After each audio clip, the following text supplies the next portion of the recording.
Most people think that meal planning is just one thing, but actually, I've shown that there's actually three different phases of meal planning, and there may actually be some variations of these phases too, depending on what's going on in your life.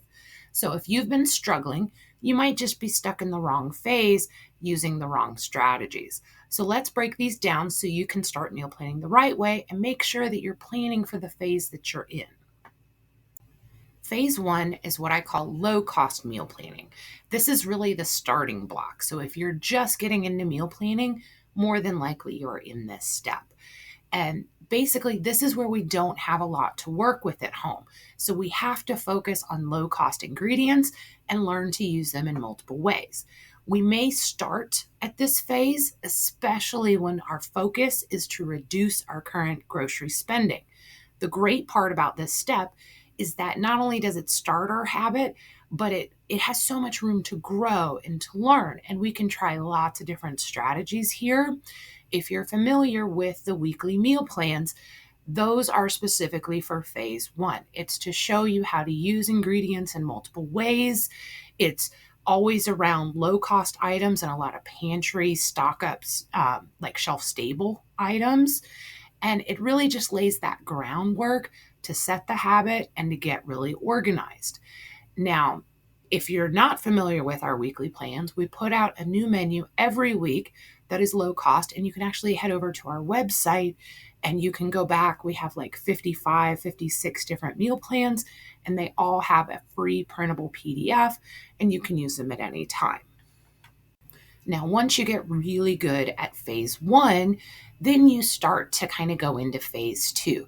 And this is really what a lot of people call reverse meal planning, where basically we have stocked our pantry, we have stocked our freezer, we have a base of a lot of different recipes that we know that we like and we can use. And we've gotten really good about being creative and making our meal plans work. And one of the big things is we no longer shop for each of our weekly meal plans as a whole. Instead, we really just kind of fill in the items that we need to complete the meal plan. So a lot of times you'll see that you have a much smaller grocery list. This is the phase that my family has been in for quite a few years.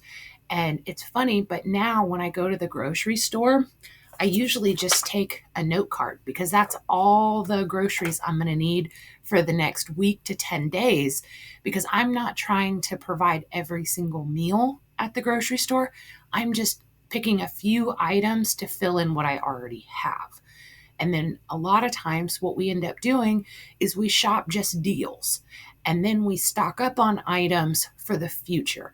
And so in phase one, it's very short term focused, whereas phase two, you look more towards the long term. But some of the keys to phase two is you have to be efficient and you have to be organized.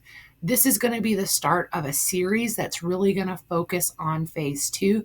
So if you're in this phase, keep an eye out for some weekly videos because we're going to give you lots of tips and tricks to make the most of this phase.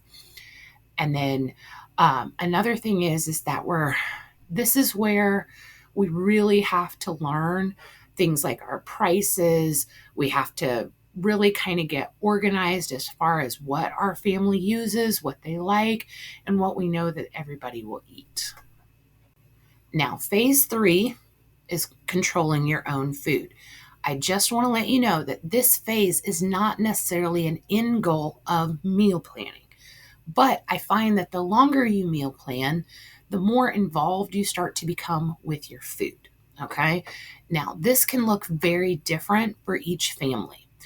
Phase three normally includes things like having a garden, learning how to can and preserve food. You might be raising your own livestock or chickens. And me personally, we have been in phase three multiple times in our journey. We have had gardens. We have done a lot of things like that. We've had chickens at one time. But the main thing with phase three is that it takes a lot of time. And not just time, it also takes a lot of energy because you can't just decide that you're going to start a garden and then quit. you have to make a commitment to that garden and follow it through. Everything from prepping the garden to planting the garden to harvesting the garden, and then also preserving any overabundance. Now, this phase is sometimes referred to as being self sufficient or living off the land, and this is totally fine. But I want to remind you, this is not necessarily an end goal, and this is something that not every family wants to get to. So, if not everybody wants to get to phase three, and that's totally fine, I can't tell you enough that that's totally fine. But this is not like a ladder where it's like step one, step two, step three. It's more of like a circle. And the reason why I say that is because, like I said, we're currently in phase two, but we've been in phase three multiple times. And a lot of it's going to come down to the phases in your life. Like for me, it's very difficult to have a garden when I had very young kids because I had a daughter with special needs who required a lot of attention. Now that my kids are getting older, we are starting to get more towards a phase three mindset.